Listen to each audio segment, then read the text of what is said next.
Thank you very much for Brian for the kind introduction, and thank you very much for kindly inviting us to be part of this first meeting. I think the focus on religious mass gatherings is a really good element that actually hasn't been thought about as a big picture previously, so I think this is an amazing opportunity to learn from your experience about them and to think about how we can actually work better together and share the knowledge and experience and learning and legacy from the different events that we've been involved in. As part of a WHO collaborating centre, we have a commitment to support and work with people like yourselves to help you in your planning for the public health elements of mass gatherings, because there are risks. But there are also opportunities, so we look at how we can make it a legacy, a positive experience, but it is also about kind of capturing that learning and how we can work better across, and that's part of what WHO will do as part of their remit. We have resources globally. We have 4 collaborating centres. We have the one in the UK, we have one in Flinders University in Australia, which has very much a clinical perspective, also does crowd behaviour and psychosocial side of things. We have the collaborating centre in Saudi Arabia, which we'll hear about a bit more.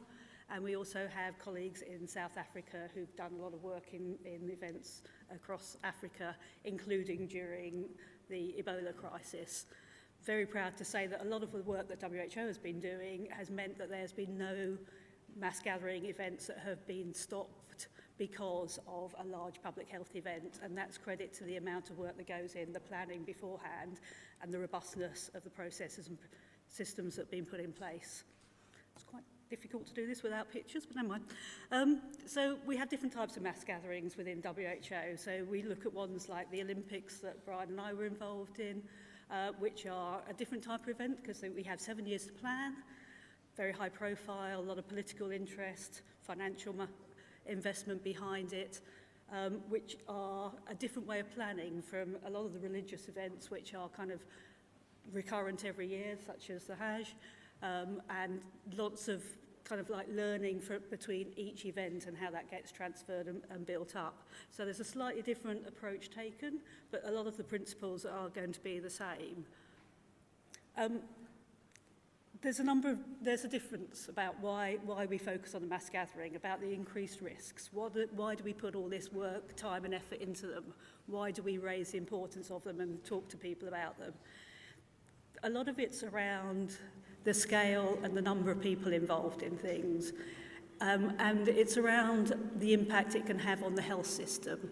You could say Heathrow Airport was a daily mass gathering, but it's set up to deal with the number of people going through that and all the process systems are in place, whereas actually when you then put a new event on or a different type of event, you don't often have the systems in place to be able to deal with that and manage that if something happens. So there is an additionality that we have to think about. There's also, nowadays we have a lot of social media, and they love a good story, and they'll make one up even if it doesn't happen in reality. So there's about how we can reduce the likelihood of there being a media story, social media picking up on things, and the speed in which they do that.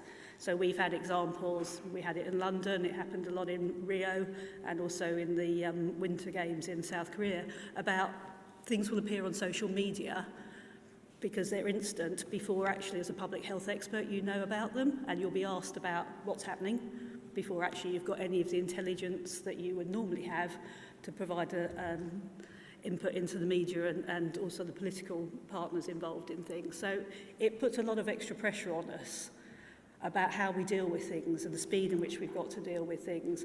And it might be just given assurance, but that's also very important, being able to have the information so that you can say to people, actually, that's not something real happening. That's not a problem, we're dealing with it. But because it's out there in the social media, you'll have a lot of interest and inquiries and a lot of political pressure put on you about that. It's about working with different stakeholders as well. So often you have new and different people involved in a large mass gathering that you wouldn't normally work with on a day-to-day basis. So you might have an organising committee who have got their focusing on the event and delivering that, and that's their priority, who then have to work within the host country's normal systems and processes, and how you fit and work with them, and how you build up that relationship with them for them to understand why public health is so important. It's one of the few key things that can make a real difference to the event. Looking at what the focus is on, it's often on the healthcare, it's not often on the public health side of things, about how you can use the health promotion, how you can do the travel health, all the opportunities that could be there to actually improve the health of the host population, but also to keep your visitors healthy as well, and what information they need. And I know there's a discussion a bit later on about some of the travel health and how we can improve that. WHO have a very strong role in providing travel advice to visitors for mass gatherings. They provide it annually for the Hajj, they do it for the Olympics. If you want them to provide advice for your visitors, they will provide that. They will do a risk assessment. They will look at what's endemic in the country, but also what might be imported from the overseas visitors who could be travelling to your event.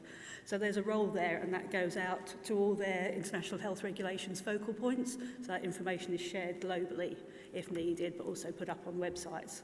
And they work with embassies and the various public health institutes to distribute that. Religious festivals are quite different. They are often planned, organised year on year, but you have large numbers of people. Sometimes it's very well controlled, such as the Hajj. The numbers are known, you have to have your visas and all organised. Some are less, and then you get the potential pressures of crowds, stampedes. If something happens, how do you manage that crowd behaviour and the psychology? And there's some really good work that's been done over the last few years about how that happens, how that works, and how you can manage crowd behaviours, and a lot of learning from unfortunate events that happened over a number of mass gatherings over the years. And that's about sharing, going back to this kind of legacy, sharing the learning, how you can work, learning from other people when things happen. How can that get dispersed? And we're not very good at that. There's not a huge amount of evidence, there's not a huge amount of science behind a lot of this that's in the public domain that people can pick up and look at and learn from. There's also some really good opportunities. It's not all about managing things when they go wrong, but looking at it as an opportunity to strengthen your public health systems, look at how your surveillance systems can be improved, your reporting systems, training people, building up your kind of like resilience within your normal systems.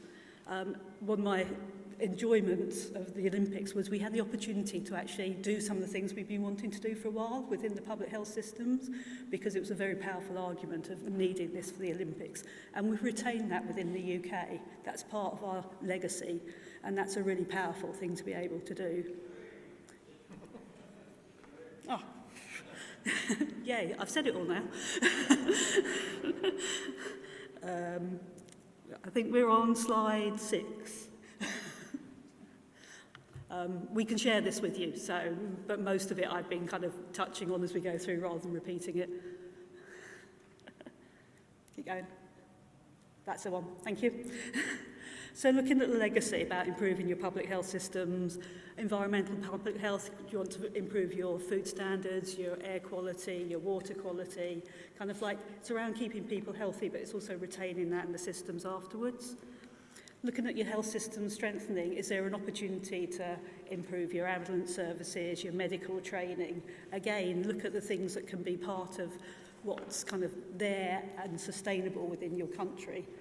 And also looking at inequalities, you can raise some of the issues that you want to raise around the mass gathering because you can do something around it. For London 2012, as you know, there was a lot of work done for the Paralympics around accessibility, people's awareness, and the feeling in London during the Paralympics was amazing, and the positivity that's kind of been retained in the country and people's understanding and dynamic in that environment has been incredible. And also about the emergency response. We built our capacity to do that. We did more training, had more awareness, more alerting, more systems, processes, equipment put in place, which again is part of our long-standing commitment. Do the next slide, please.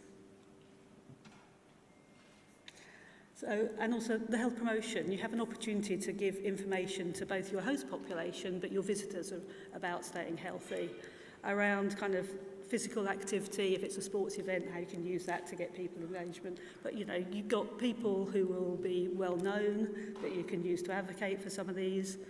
You have smoking, obesity. Look at the opportunities there of the things that you have as a priority in your country that you can actually use to promote behavioural change around this. And evaluate it and see whether it makes a big difference as well afterwards. That's, again, one of the big gaps happening here, which might get picked up, hopefully, over the rest of the day and maybe in discussions tomorrow about how we can build this evidence, how we can build up the information of justifying the value for money, the impact some of this is happening.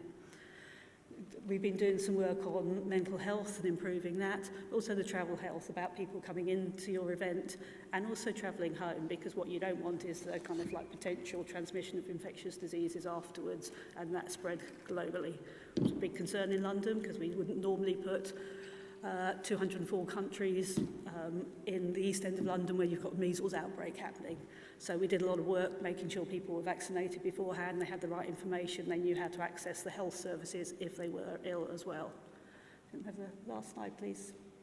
And looking at this as a big picture, from WHO's perspective, this is around how you can use mass gatherings as an opportunity to drive some of the public health strengthening, improve your international health regulations activity, look at how it fits into your health system strengthening and your global health security. It's an enabler, your mass gathering, so look at how you can use that and build on that to kind of like improve the systems and processes and improve people's health. That's basically what it's about. Thank you very much.